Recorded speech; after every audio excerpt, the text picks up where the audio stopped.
Hello friends and welcome back to our channel. तो friends, आज मैं लेकर आई हूँ BBMKU semester 1 major paper 1 geography के इम्पोर्टेंट क्वेश्चंस। ये है 4th वीडियो और आज हम कंप्लीट करने वाले हैं मॉड्यूल 4 के इम्पोर्टेंट क्वेश्चंस। देखिए मॉड्यूल 4 में क्या क्या पढ़ना है, हमें पढ़ना है dualism in geography, physical versus human, उसके बाद regional versus systematic, man environment relationship, determinism, possibilism and neo determinism. तो चलिए स्टार्ट करते हैं। देखिए मॉड्यूल 4 का फर्स्ट क्वेश्चन है, भूगोल में द्वैतवाद यानी कि ड्यूअलिज्म क्या है, और भौतिक भूगोल बनाम मानव भूगोल यानी कि physical geography versus human geography के बीच द्वैतवाद को विस्तार से व्याख्या कीजिए। ठीक है, भूगोल एक जटिल विषय है जो विभिन्न विचारधाराओं, दृष्टिकोणों और पद्धतियों का समावेश करता है। इसके अध्ययन में विभिन्न प्रकार के द्वैत यानी ड्यूअलिज्म देखने को मिलते हैं। इन्हीं में से एक प्रमुख द्वैत भौतिक भूगोल और मानव भूगोल के बीच में है। ठीक है, तो इस बात पर केंद्रित है कि क्या भूगोल का अध्ययन केवल प्राकृतिक विशेषताओं पर होना चाहिए या इसमें मानव गतिविधियों को भी शामिल करना चाहिए। ठीक है, तो आइए देखते हैं भौतिक भूगोल वर्सेस मानव भूगोल यानी कि फिजिकल वर्सेस ह्यूमन ज्योग्राफी में क्या है द्वैतवाद, है ना। तो भौतिक भूगोल पृथ्वी के भौतिक स्वरूप जैसे कि जलवायु, भू आकृति विज्ञान, वनस्पति, जल निकायों और अन्य प्राकृतिक पहलुओं का अध्ययन करता है। ठीक है, यह मुख्य रूप से भौतिक प्रक्रियाओं पर केंद्रित रहता है जो पृथ्वी की सतह से प्रभावित करती है ना। प्रमुख विद्वान इसमें कौन कौन से हैं, यानी कि भौतिक,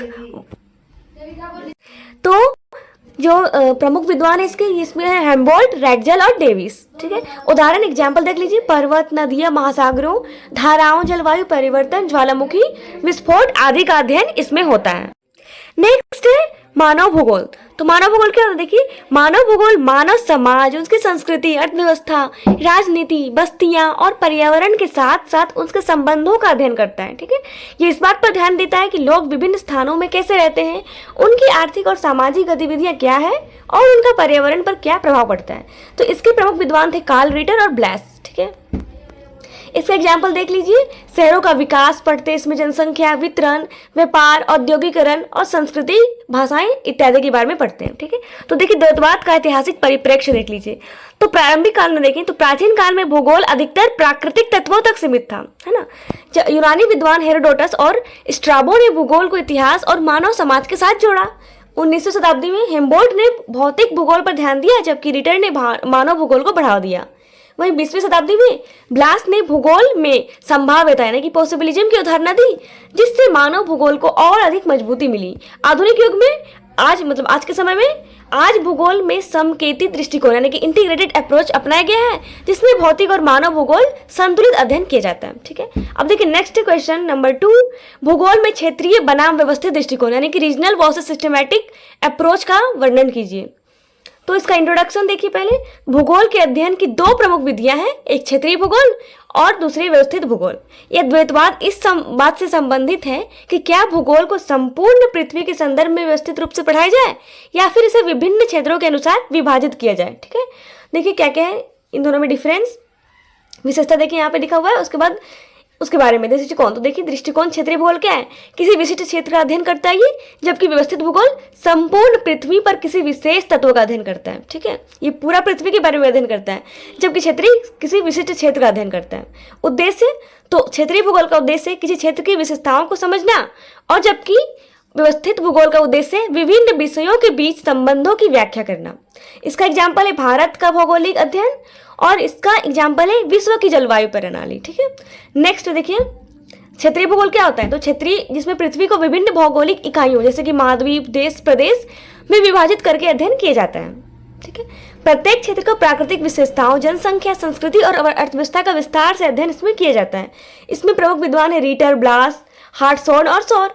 उदाहरण भारत का भूगोल, यूरोप का भूगोल, झारखंड का भूगोल इत्यादि। और व्यवस्थित भूगोल क्या है, देखिए व्यवस्थित भूगोल है, इसमें विभिन्न भौगोलिक तत्वों जैसे जलवायु, कृषि, उद्योग, परिवहन को पृथ्वी के सभी क्षेत्रों में व्यवस्थित रूप से अध्ययन किया जाता है। ठीक है, इसके प्रमुख विद्वान है हेम्बोल्ट, रैटजल और डेविस। ठीक है, इसका एग्जाम्पल देखिए विश्व की जलवायु प्रणाली, वैश्विक कृषि प्रणाली, जनसंख्या वितरण इत्यादि। नेक्स्ट है क्वेश्चन नंबर 3, मानव और पर्यावरण के संबंधों में नियतवाद यानी कि डिटर्मिनिज्म, संभ्यायवाद यानी कि पॉसिबिलिज्म और नौ नियत नव नियतत्ववाद यानी कि नियो डिटर्मिनिज्म की व्याख्या कीजिए। तो क्या है, पहले देख लीजिए, भूगोल में मानव और पर्यावरण के संबंधों को समझने के लिए विभिन्न सिद्धांत विकसित किए गए हैं। इन सिद्धांतों में नियतत्ववाद, संभाव्यवाद और नव नियतत्ववाद प्रमुख है। ठीक है, तो नियतत्ववाद क्या है, यानी कि डिटर्मिनिज्म। इस सिद्धांत के अनुसार मानव का जीवन पूरी तरह प्राकृतिक वातावरण पर निर्भर करता है। प्राकृतिक मानव गतिविधियों को नियंत्रित करती है और इन्हें सीमित करती है। जैसे कि इसके प्रमुख विद्वान हैं रेडजल, हंटिंगटन और सैंपल। ठीक है, जैसे उदाहरण, रेगिस्तानी क्षेत्र में कृषि कठिन होती है और पहाड़ी क्षेत्रों में परिवहन सीमित होती है। अब देखिए पॉसिबिलिज्म क्या है। तो इस सिद्धांत के अनुसार प्राकृतिक वातावरण केवल संभावनाएं प्रदान करता है, लेकिन मानव अपनी बुद्धि और तकनीक से इसे बदल सकता है। ठीक है, जैसे कि अब देखिए नवनियतवाद क्या है, यानी कि नियो डिटर्मिनिज्म। इसमें कहा गया है कि मानव पर्यावरण को नियंत्रित कर सकता है, लेकिन उसे संतुलन बनाए रखना चाहिए। जैसे कि इसमें प्रमुख विद्वान है ग्रिफिथ टेलर। इसका एग्जाम्पल देखिए, जलवायु परिवर्तन और वनों की कटाई का प्रभाव। ठीक है, नेक्स्ट है क्वेश्चन नंबर 4, भूगोल में द्वैतवाद यानी कि डुअलिज्म की अवधारणा को समझाइए। ये द्वैतवाद किससे विकसित हुआ तथा भूगोल में विभिन्न द्वैतों का विस्तृत विश्लेषण भी करना है। ठीक है, देखिए भूगोल विज्ञान का एक जटिल है, बहुआयामी विषय है जो प्राकृतिक और मानवीय कारकों का अध्ययन करता है।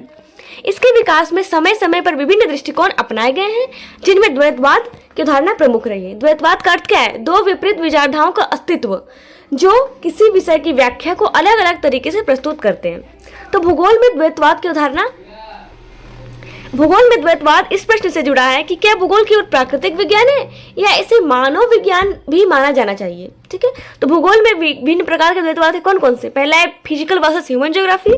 ठीक है, तो भौतिक भूगोल वर्सेस मानव भूगोल। तो क्या है इसमें, भौतिक भूगोल पृथ्वी की भौगोलिक विशेषताओं, जलवायु, स्थल रूपों, नदियों आदि का अध्ययन करता है, जबकि मानव भूगोल संस्कृति, अर्थव्यवस्था, राजनीतिक गतिविधियां, शहरीकरण आदि का अध्ययन करता है। ठीक, क्षेत्रीय बनाम व्यवस्थित भूगोल क्या है, इसमें क्षेत्रीय भूगोल किसी विशिष्ट क्षेत्र का संपूर्ण अध्ययन करता है, जबकि व्यवस्थित भूगोल संपूर्ण पृथ्वी पर किसी विशेष तत्व का अध्ययन करता है।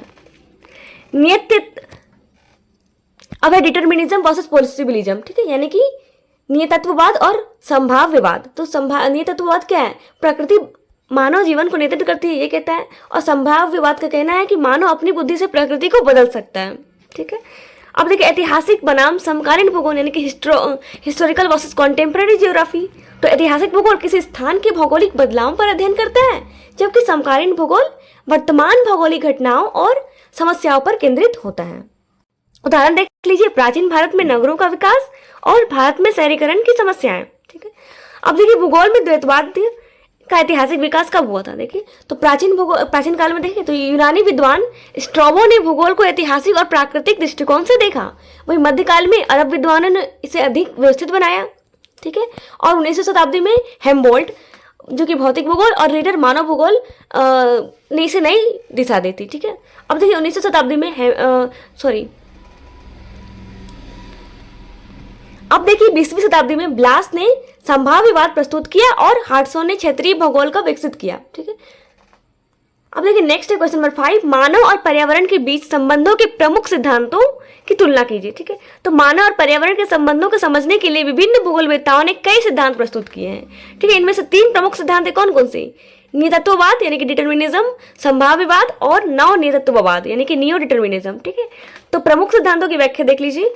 तो नियतत्ववाद क्या है, यह सिद्धांत कहता है कि मानव जीवन और उसकी गतिविधियां पूरी तरह से प्रकृति द्वारा नियंत्रित है।